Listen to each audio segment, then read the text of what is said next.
Hello student, welcome to my YouTube channel MP study, a study group for mathematics, physics and English. तो आज आपको ये जान के बहुत खुशी होगी कि मैंने मैथमेटिक्स से जो मैथ्स की क्लास है वो भी अच्छी अरेंज करवा दी है। और आज का जो अपना टॉपिक होगा वो होगा जो द्विघात समीकरण है, क्वाड्रेटिक इक्वेशन, उसके बारे में। अपन इसके बारे में आज ओनली जो कुछ इसके इम्पोर्टेंट तो नहीं, मतलब इसके जो भी बेसिक से लेके जो भी आपके एयरफोर्स नेवी एग्ज़ाम में आते हैं, एनडी एग्ज़ाम में जो भी इसके क्वेश्चन आते हैं उसकी थ्योरी के बारे में चर्चा करेंगे।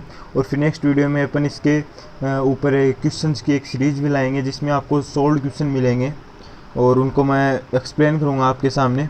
तो अभी तक तो अपन इस वीडियो की बात करते हैं, तो बने रहिए वीडियो के साथ।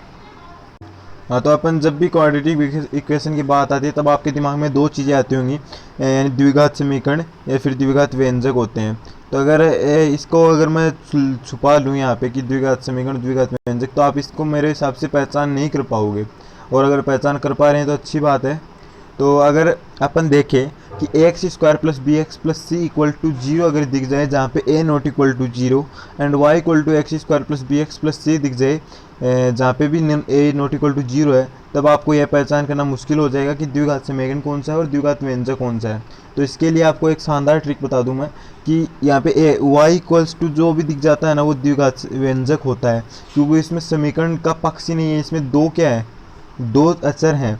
तो ये ध्यान रखिए, समीकरण होता है ना, जिस समीकरण में द्विघात समीकरण की बात करें उसमें केवल एक ही चर होता है, एक चर होता है। और जो द्विघात व्यंजक होता है उसमें दो चर होंगे, एक वाई और एक एक्स का। ये समझ लीजिए आप, छोटी सी बात। अब आपको पता हो तो द्विघात समीकरण नाम से पता चल रहा है, द्विघात उसकी दो घातें होती हैं, तो दो घात हो गई, इसमें क्लियर हो गया। और ए नॉट इक्वल टू जीरो मैंने क्यों कहा है, क्योंकि यदि ए ही जीरो हो जाएगा, ए जीरो हो जाएगा तो आप ये पद क्या हो जाएगा, गायब हो जाएगा। फिर बी एक्स प्लस सी क्या द्विघात समीकरण है? नहीं, ये तो एक लीनियर, एक रेखिक समीकरण हो गए, तो लीनियर इक्वेशन हो गया। तो ये द्विघात समीकरण नहीं है, इसलिए क्या इंपॉर्टेंट है, ए नॉट इक्वल टू जीरो बहुत ही इंपॉर्टेंट है। फिर आपको पता हो तो यदि द्विघात समीकरण की बात करें तो इसमें दो मूल होते हैं। इसमें इंपॉर्टेंट चीज़ क्या है, इसके रूट्स तो दो होते हैं और हेल जीरो, एक या दो, इन ये तीन हो सकते हैं। जीरो भी हो सकता है, एक भी हो सकता है, दो भी हो सकता है। इसकी बात भी अपन आगे करेंगे। तो अभी तक तो अपन ये देखते हैं कि इसके रूट कौन कौन से हैं। माना कि कोई द्विघात समीकरण है x square plus b x plus g, जहाँ पे a not equal to zero, तो यदि इसके रूट अल्फा एंड बीटा है तो अल्फा एंड बीटा का सम क्या होगा, इसका योग क्या होगा, वो होगा माइनस बी बाई ए, मतलब अक्स के गुणांक का माइनस बट्टा व अक्स स्क्वायर का गुणांक, तो minus b by a. Alpha beta क्या है, जो अचर पद होता है कांस्टेंट सी बट्टा जो अक्स स्क्वायर का गुणांक ए। एंड अल्फा माइनस बीटा क्या है, मूलों का अंतर, मूलों का अंतर क्या है, रूट डी बाई ए। तो जो डी है इसकी बात भी अब अभी आपको पता चल जाएगी कि डी का मान क्या होता है। तो आपको पता चल गया कि यदि अल्फा एंड बीटा जो द्विघात समीकरण है उसके रूट हैं, तो क्या करेंगे, उसको सेटिस्फाई करेंगे, उसको संतुष्ट करेंगे। ठीक है, तो ये बात भी इंपॉर्टेंट है, कभी बार आपको पूछ लिया जाता है और फिर उसके मतलब रूट संतुष्ट भी करा सकते हो, फिर आप आंसर निकाल सकते हो। डायरेक्ट आंसर मतलब आपको जल्दी से आंसर निकालना है, ऐसे कैलकुलेशन में बड़ी हो रही है आपकी। तो फिर रूट ऑफ क्वाड्रेटिक इक्वेशन मतलब अल्फा एंड बीटा की वैल्यू क्या क्या होती है, तो अल्फा एंड बीटा की वैल्यू होती है minus b plus minus root over b square minus four a c upon two a. तो जो मैंने अभी बताया था कि ये डी क्या होता है, मैंने ये कहा था कि ये डी क्या होता है, जो इसमें डी आया था ये डी क्या होता है, तो डी होता है B square minus four a सी, मतलब जो अक्स का गुणांक का स्क्वायर माइनस फोर इंटू अक्स स्क्वायर का गुणांक इंटू अचर पद, इसको बोलते हैं विभक्त कर, डिस्क्रिमिनेंट। ठीक है, तो इसमें क्या होता है कि ये इसके रूट हो गए, मतलब अल्फा या बीटा की वैल्यू हो गई, इसको अपन द्विघाती सूत्र या फिर श्रीधराचार्य सूत्र भी कहते हैं। तो इतना तो आपको पता होगा, आप 10th क्लास से ये तो पढ़ते आ रहे होंगे।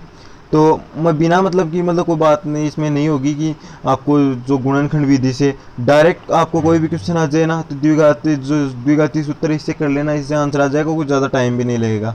आपको देखते पता चल जाएगा, यदि यहाँ पे परफेक्ट स्क्वायर बनेगा, ये पूर्ण वर्ग बनेगा, तो इसका रूट आसानी से होके फिर आप आसानी से वैल्यू निकाल सकते हैं।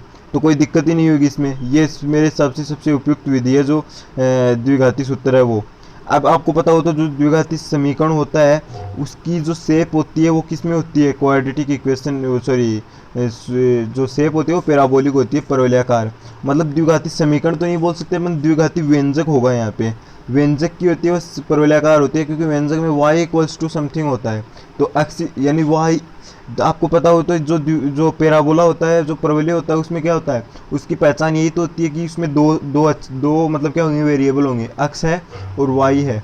तो 1 की घात 2 होगी एंड 1 की घात 1 होगी, या फिर x की घात 1 होगी एंड y की घात 2 होगी। इस प्रकार से इसमें होता है। अब आगे अगर अपन बात करें तो इसके जो परवलयाकार है वो किस प्रकार से बनते हैं, तो मैंने मान लिया कि कोई द्विघात समीकरण ये है जो अपन ने पहले ही मान रखा है। तो इसके बारे में अगर अपन पूरी चर्चा करें तो पूरी चर्चा किस प्रकार से होगी। हाँ, तो इसमें जो अपन परवलयाकार बनाए तो वो जो a x square plus b x plus c है उसमें ए ग्रेटर देन 0 हो, तो ये 3 पॉसिबिलिटी बनती हैं। 3 पॉसिबिलिटी कौन कौन सी हैं इसमें, ये मान लीजिए एक्स एक्स है, जो ये लाइन है ये एक्स एक्स है। तो यदि इसको अपन एक्स एक्स मान रहे हैं तो जो पैराबोला वो इसको टच करेगा, एक बार तो इसको काट रहा है 2 बिंदुओं पे, जिस जो अल्फा एंड बीटा उसके रूट हो जाते हैं जिस पे काट रहा है। एक बार इसको ओनली टच कर रहा है एक बीच वाले बिंदु पे जहाँ पे अल्फा एंड बीटा की वैल्यू इक्वल है, और एक बार इसको टच ही नहीं कर रहा है। तो इसके 3 पॉसिबिलिटी में क्या क्या मतलब इसमें क्या क्या आपको मतलब निकल के आ रहा है वो अभी मैं भी आपको बताने वाला हूँ। कि यदि दोनों बिंदुओं पर टच करेगा ये, मतलब इसको काटेगा, टच नहीं काटेगा 2 बिंदुओं पे, तो अल्फा एंड बीटा इसके रूट हैं, तो दोनों रूट क्या होंगे, वास्तविक होंगे, वो एग्जिस्ट करेंगे।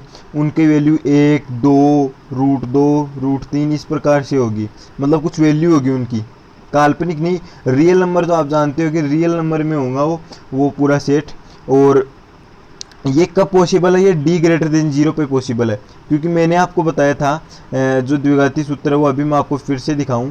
इसमें क्या होता है, ये डी होता है, तो डी ग्रेटर देन 0 हो, डी ग्रेटर देन 0 होगा, इसका मतलब डी मतलब कोई पॉजिटिव क्वांटिटी होगी, और पॉजिटिव क्वांटिटी का रूट होगा वो कुछ ना कुछ तो आएगा, चाहे वो रूट जैसे 3 है उसका रूट रूट 3 होता है, 4 का रूट होता है 2 होता है, तो कुछ तो नंबर है वो, मतलब इमेजिनरी तो काल्पनिक तो है नहीं, वो रियल नंबर है, तो उसके रूट एग्जिस्ट करेंगे। तो ये क्या बात आती है इसमें, ये बात आती है कि डी ग्रेटर देन 0 होगा इस टाइम पे, और डी ग्रेटर देन 0 होगा तब अल्फा एंड बीटा 2 रूट होंगे और दोनों रूट रियल होंगे और भिन्न भिन्न होंगे, जो डिफरेंट या जो डिफरेंट रूल होंगे, डिस्टिंक्ट रूल होंगे, इस प्रकार से होता है। फिर अपन अगर बात करें अगली स्टेप में, तो अगली स्टेप में वो केवल एक ही बिंदु पे टच कर रहा है, एक बिंदु पे टच कर रहा है, मतलब कि इसका ओनली एक ही रूट होगा, यानी रूट तो केवल 2 हैं, रूट तो 2 होते हैं लेकिन दोनों रूट सेम है, तो मतलब उसका सॉल्यूशन कितना होगा, एक ही होगा, जो अभी आपको पता चल रहा है। मैंने कहा था जो चैप्टर शुरू हुआ था कि रूट तो होते हैं 2 लेकिन सॉल्यूशन होता है, जो हेल होता है, मतलब मूल तो होते हैं 2 लेकिन जो हेल होता है फिर सॉल्यूशन होता है वो कितने हो सकते हैं, 0 भी हो सकता है, 1 भी हो सकता है, 2 भी हो सकता है। उसके बारे में मैंने कहा भी था कि अपन आगे चर्चा करेंगे, तो उसकी अभी बात आ गई कि इसमें तो कितने रूट है, 2 रूट है, इसमें भी कितने रूट है, अल्फा एंड बीटा, रूट तो 2 ही हैं, लेकिन इसके हल कितने हैं, हल 2 हैं, अलग अलग है तो हल 2 हैं, लेकिन दोनों सेम है रूट अल्फा एंड बीटा, तो हल कितना हुआ, हल तो एक ही हुआ। तो 2 भी, जो रूट है वो तो 2 ही हो रहे हैं, और जो हल है वो 2 भी है 1 भी है, दोनों पॉसिबल है। तो ये भी इसमें एक बात आती है निकलिए। अब ये कब होगा, जब D equal to 0, D equal to 0, तो मैं फिर से उस फॉर्मूले में लेके जाता हूँ आपको, अपन फिर से उस फॉर्मूले में आ गए। यदि इसमें विभक्त कर डी इक्वल टू 0 रखूँ मैं, तो minus b plus minus root over 0 upon 2a, तो फर्क कहाँ पे पड़ता था, फर्क यहाँ पे तो पड़ता था, बाकी वैल्यू तो सेम है, यहाँ पे प्लस माइनस होता था, वो उसको क्या देता था, 2 वैल्यू देता था, एक बार प्लस रख के अलग वैल्यू आती, एक बार माइनस रख के अलग वैल्यू आती। लेकिन यदि जो 0 है उसका रूट कितना होगा, उसका रूट तो 0 ही होगा, 0 का रूट तो 0 ही होगा। तो यदि मैं इसको यहाँ पे 0 ही लिखूँ, यदि मैं इसको यहाँ पे 0 ही लिखूँ, तो 0 या तो घटाओ या मतलब कम करो, बढ़ाओ, कोई फर्क नहीं पड़ेगा। तो ये वैल्यू क्या आएगी, माइनस बी बाई 2a, हमेशा यही वैल्यू आएगी। तो इसका मतलब कि यदि d इक्वल टू 0 है तब क्या होगा, रूट तो 2 होंगे उस टाइम पे, लेकिन जो हेल होगा वो सिंगल एक ही होगा। अब आगे अपन अगर बात करें तो यदि d लेस देन 0 आ रहा है, d लेस देन 0 आ रहा है, मतलब रूट के अंदर क्या आ रही है, नेगेटिव क्वांटिटी आ रही है। उस समीकरण को आप, जो मैंने 2 बार उस फॉर्मूला बताया आपको, 3 बार बता दिया, उसमें अगर आप d की वैल्यू नेगेटिव रखोगे तो उसका मतलब क्या आ रहा है कि रूट के अंदर नेगेटिव, तो इमेजिनरी आएगा, आयोटा आएगा। तो अपन क्या कहेंगे कि यार इसका रूट तो 2 है, फिर भी कह रहा हूँ मैं रूट तो 2 होंगे, अल्फा एंड बीटा वही रूट होंगे, लेकिन इमेजिनरी होंगे, काल्पनिक होंगे वो। और वो काल्पनिक भी किस में होंगे, संयुग्मी जोड़ में, कॉन्जुगेट होंगे। यदि एक रूट ए प्लस आयोटा बी है तो दूसरा रूट ए माइनस आयोटा बी होगा। इस पर भी क्वेश्चन पूछे जाते हैं। कल आपको इसके बारे में पूरी जानकारी मिलेगी। नेक्स्ट वीडियो में डिस्क्रिप्शन में लिंक भी दे दूंगा मैं, उस वीडियो में आपको पूरा इसके बारे में जानकारी मिलेगी कि किस प्रकार से होता है जो ए प्लस आयोटा बी, ए माइनस आयोटा बी, इस पर क्वेश्चन किस प्रकार से पूछे जा सकते हैं। जहाँ पे आयोटा क्या है, रूट के अंदर -1 ये होता है, और इसमें नो सॉल्यूशन आएगा। तो अपना अगला टॉपिक आता होता है द्विघात असमीका के रूप में। तो असमीका के रूप में तो अपन वही द्विघात समीकरण मान लेते हैं कि ax² plus bx plus c equals to 0। तो यदि a नॉट इक्वल टू 0 है तो यानी a इक्वल टू 0 है तो हो नहीं सकता, तो a नॉट इक्वल टू 0 हमेशा ये तो होगा ही। अब उसके बारे में बाद में अगर अपन बात करें b इक्वल टू 0 हो जाए तो x² plus c equals to 0 होगा and x² equal to c minus a. अब आप ये मत कर देना कि minus of c by a यानी ये नेगेटिव है तो x² की वैल्यू नेगेटिव होगी, मतलब x की वैल्यू क्या होगी, आप ये कह दोगे कि x² की जो x है उसकी वैल्यू इससे क्या होगी, -c बाई ए का रूट।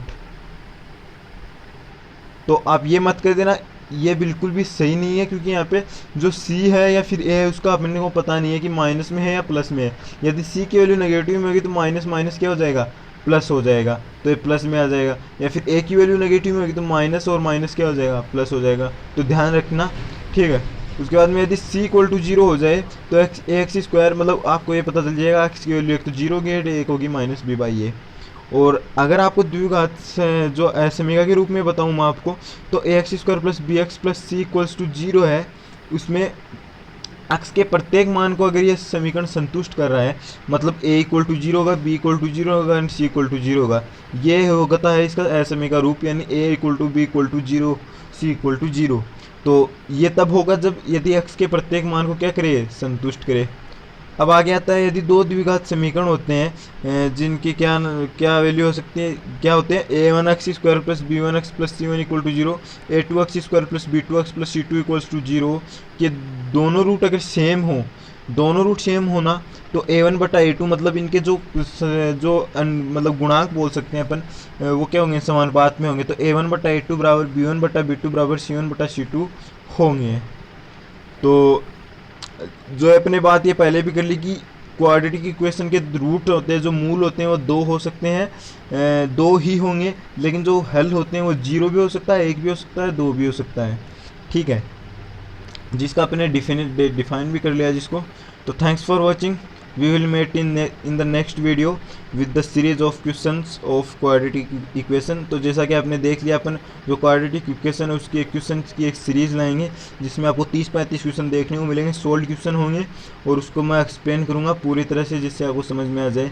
और यदि आप में से कोई IIT या जेई मेन का कोई अप्रिशिएंट बैठा हो या फिर एडवांस, लेकिन एडवांस में तो खैर इसके इतने अच्छे क्वेश्चन नहीं बनते हैं, लेकिन जो जेई मेन का जो अप्रिशिएंट बैठा हो, कोई स्टूडेंट बैठा हो, तो वो भी यहाँ पे अगर पढ़ सकता है। इसमें जेई मेन के लिए ये अच्छा टॉपिक है। और जेई मेन के लिए अगर आपको को पढ़ना है तो एक लोकेशन ऑफ रूट है, इसमें मिसिंग है। लोकेशन ऑफ रूट भी जेई मेन में पूछा जाता है, मतलब इनफैक्ट ये लोकेशन ऑफ रूट ही पूछा जाता है जेई मेन में। तो अगर कोई स्टूडेंट चाहता है तो मैं उसके लिए एक सेपरेट वीडियो बना दूंगा लोकेशन ऑफ रूट के लिए। हमें कमेंट करके बताइए यदि आपको लोकेशन ऑफ रूट का वीडियो चाहिए तो thank you, take care, bye bye.